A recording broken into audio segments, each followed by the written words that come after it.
the question of like, how did we get to this point?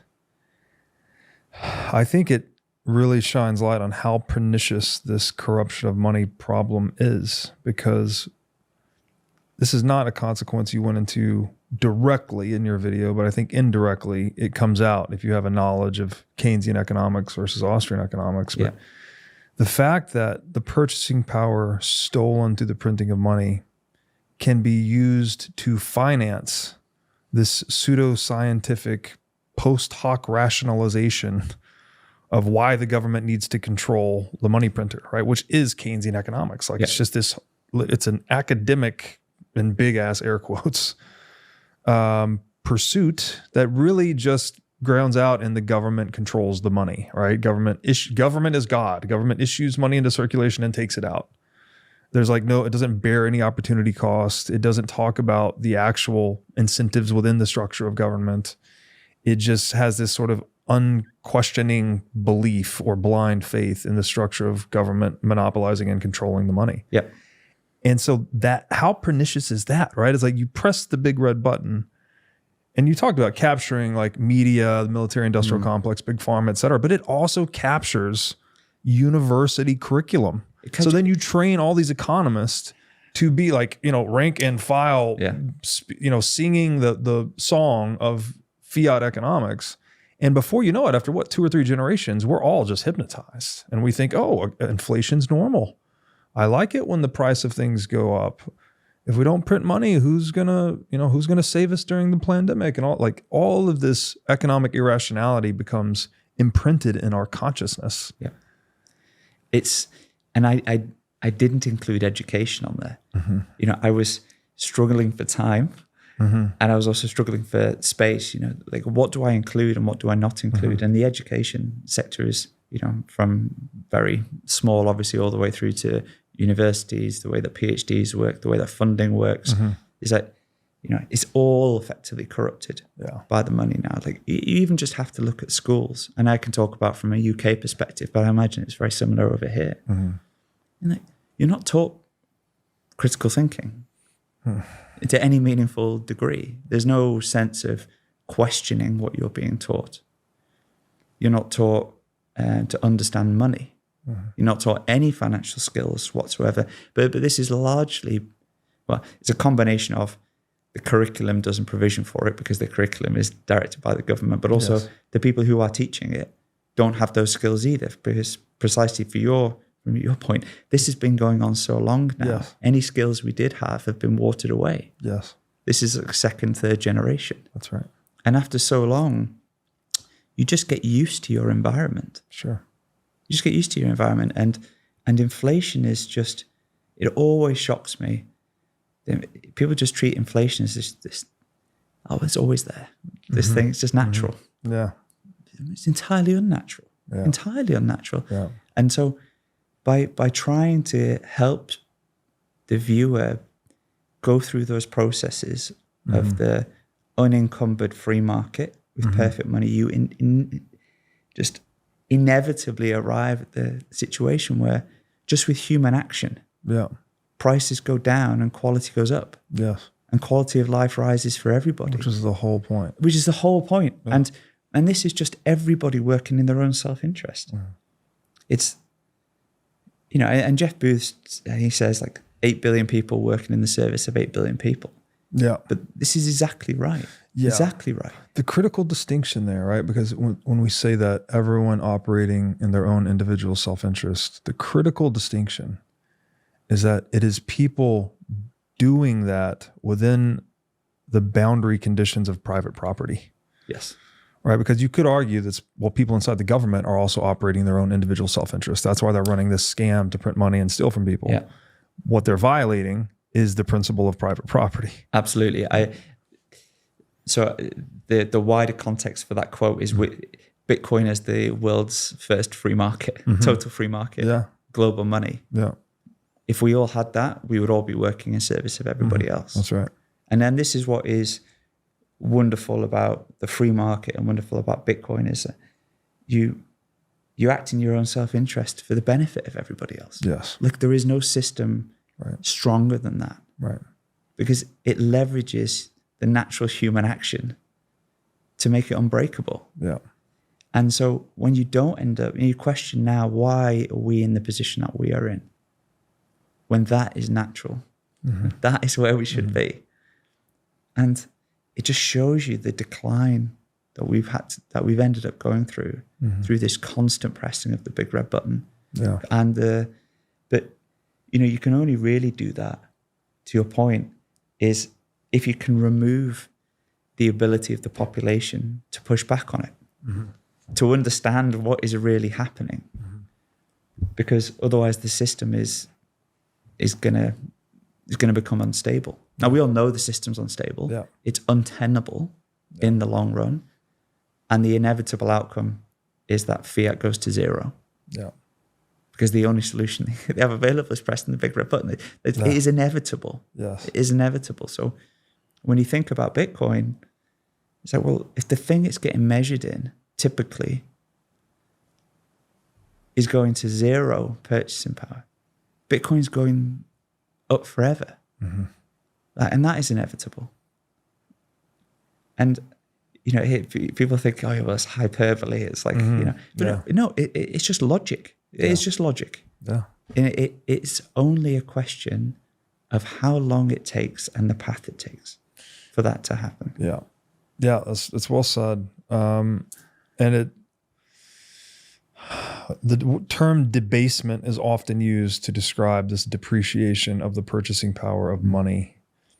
But the interesting thing about Bitcoin is that the debasement, there's a rippling effect of debasement, that it extends far beyond the scope of just purchasing power, right? We start to have, as we just said with Keynesian economics, we have a debasement in our intellectual understanding of how economics works, right? We start running all of our global institutions based on Keynesian economics, and that doesn't make any sense, right? You get too big to fail. You get all these crazy asinine economic ideologies implemented. You get a debasement of social morality, right? Like people just desperate to get by, that they start more willingly engaging in lying, cheating, stealing, because, well, it's like what goes around comes around, right? They're being robbed. Their money is robbing them. So they become desperate, and desperate times call for desperate measures. Yeah. You get a debasement of social cohesion, right? Not only do you get these regional monopolies of currency counterfeiting, but you also get the wars between them, right? So we get debasement of physical capital, right? When buildings and cities start getting bombed, and it's incredible. And this seems to be that revelation that so many Bitcoiners have had and are so anxious to share with others. It's like, guys, this is the spiritual cancer on the planet. It's identifiable, right? Like we can, it's not just some woo-woo. Yeah. Right? There's an identifiable engineering problem that we now have a solution to. It is just infectious. Yeah. And it infects and corrupts everything. Like every aspect of the way that we think about our lives today has been negatively impacted by this. And we're at a pretty dark point across a lot of the world with this. And I sit here in Miami with you, envious of the years that the US probably has in front of it now compared to the state that we find ourselves in the UK. But it gives me hope that there is this better option that people have. Yeah. Right? Because imagine how we'd be thinking about the world if Bitcoin didn't exist. Yeah. Very bleak. Very bleak. Very bleak. And it's in the same way that fiat money printing infects and corrodes everything. Bitcoin is the opposite. Yeah. It's the inoculation. It's the inoculation. Yeah. But it's almost more than that, because there's the personal aspect and there's also the societal aspect. It's absolutely the antidote for the societal aspect, coming from the technical foundations, and then what that means, what that then means, what that then means. But from an individual's perspective, and you can see this just by having conversations with people who have gone so far down the rabbit hole, is that Bitcoin brightens your life. Like it makes you hopeful for the future. Like it makes you, and we talk about short-term versus long-term time preferences. It makes you plan, and it makes you think about making better decisions for the future. It makes you reflect on the things you are doing wrong in your life. Yeah. Even if it's not related to money at all. Yeah. It's like this personal upgrade Yeah. that you get. And that's even without thinking about the impact that it has from a functional, mechanical perspective on the rest of society. So you go and combine those two things. Like, can you imagine what sort of societal uplift we are inevitably going to unlock here? Yeah. And it's just the only question is the time and the path. But thinking into the future becomes very hard for people, especially when it's non-linear. Yeah. Well, I would frame it that it enables you to have a relationship with more versions of your future self, right? Like more distant versions of your future self. Because before Bitcoin, you're just trying to survive the inflation that's on top of you right now, right? Yeah. Like, how do I pay rent for the next 6 months or next year? And like, obviously it's a bit hyperbolic, right? People are in all different situations. There were rich people before Bitcoin that had longer time horizons and whatnot, but there is still this kind of zero-sum game bearing down on them, really, no matter who you are, as you lay out in the video, right? The poor are getting poorer every day. The middle class are becoming the new poor. The rich were death by 1,000 paper cuts, I think you said. And then the politically connected government insiders are the only ones benefiting from the industrialized theft. And so there's this monster breathing down everyone's neck, basically. And that necessarily keeps you thinking about the short term at the expense of the long term, which again is the opposite of what you want in any successful economic system, where you want to delay gratification and you want to invest for the future. But this is such a foreign concept for people. Like when you frame it like that, people would agree. But then when you lay out the path of actually getting there, that's when people's brains start to break. when they're trapped in the fiat Keynesian system, because they would be like, well, but we need inflation. Like, surely everyone would stop spending if we don't have inflation. It's like the mental 180 required to get to that sort of that position of thinking is just so abrupt for some people. It's like you need different levels of deprogramming before you can then rebuild it. That's the right word too, the programming, right? That people, we used the word conditioned earlier, but people have been programmed through propaganda. Even the word inflation is euphemistic, right? It sounds good. Like, well, if you get to choose between inflation and deflation, if I don't have any other context or knowledge, I'm probably going to choose inflation. Yeah. Right? It's more growth oriented. It's things are getting bigger, richer, more abundant. Deflation sounds bad. Sounds like I'm getting sad and low and, out of oxygen. Yeah.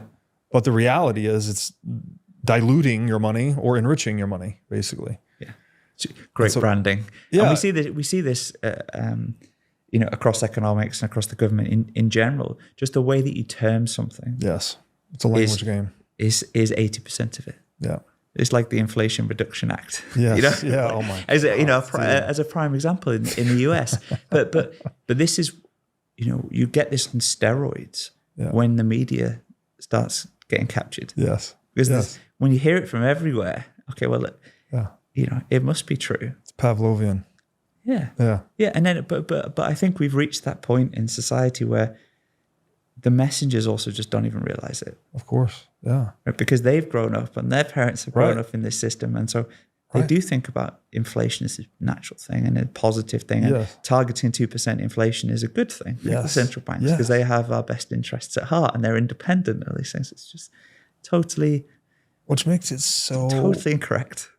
Obstinate and intransigent because people, like the fiat economists, they've grown up they've been educated by fiat economists, right? Second or third generation. And then their entire livelihood and their identity is based on their identification with this false ideology. Yeah. They're not open to rationality. I love that quote that no man is capable of understanding the thing that his paycheck depends on him not understanding, right? Like when they are financially captured, basically, ideologically captured and through financial capture in this false ideology. And like, you can't argue your way out of that with those people. The only thing you can do, as Hayek said, is introduce by some sly roundabout way the thing that they cannot stop. Yeah. And this is why we've got to try and reach as many people as possible and build them up to have a basic framework on which to start to hang, a basic skeletal mental framework on which to start hanging the meat on the bones. Yes. You know, as they gradually learn more about this or more about that, but just encouraging them to make that first step because they have a skeletal framework. Yes. That then gives them the reason why, right? And that's what I was trying to achieve with the video. Yes. So I'm not going to be able to teach you everything, but I can give you enough tools to survive, and then you can go down the rabbit hole and be like, okay, I recognize this bit. Let's pop that on there. Right. You know, and so, but yeah, the fiat world is just so strange. Yeah, Robert. Because I came from that world originally, and you know, going straight from university where I didn't do a finance degree, go into working in investment banks, it's sort of you're straight on the treadmill, and everyone's, you know, this is the way it works. This is the world, and there's like nothing really exists outside of that. Yeah, it's like the masters of the universe type thing. But then, as you say, as people spend their lives and invest their economic energy into reinforcing a system, to then knock on the door and say, by the way, you're completely wrong. Yeah. You're never going to get a good reaction there. No, ever. Of course not. Your whole life is a lie. Your whole life is a lie. What an opening line. Yeah, right. Yeah, but what a conversation starter. And what you've spent all these years doing to put food on the table and, you know, create wealth and abundance for your family, it's a horrible thing you're stealing from people. Like, it's a bitter, bitter, bitter pill. But also it's not obvious. Yeah, because you say it to them and they'll be like, well, I've been successful. Sure. I've made money. My firm has made money. I've progressed. Yeah. And it's because of what I've done, and that has been good. Yeah. Like I have succeeded. It's not I've entered a structure which is structurally advantaged. Yes. Right. And I just happen to be sitting in one of those seats taking advantage of it. But because you don't have that wider context, you don't have the framework, all you've heard growing up that this is right, this is the right thing to do, etc., etc. You feel like you are wrapped in a positive moral cloak. Sure. Yeah. Rather than viewing it for what it really is sort of taking advantage of the monetary system. Yeah. It's extremely hard to see that, and you know, people often say Bitcoin is an ego test, and it is. Like that first step is, of course, because if you are not willing to even consider that what the life you have led and all your decision making up to this point may have been wrong, then you've got no hope. Thanks for watching. If you enjoyed this episode, click here to find more just like it, and here to find our most recent episode. Also, make sure to like this video to help shine light on the corruption of money, and be sure to subscribe to this channel to stay connected.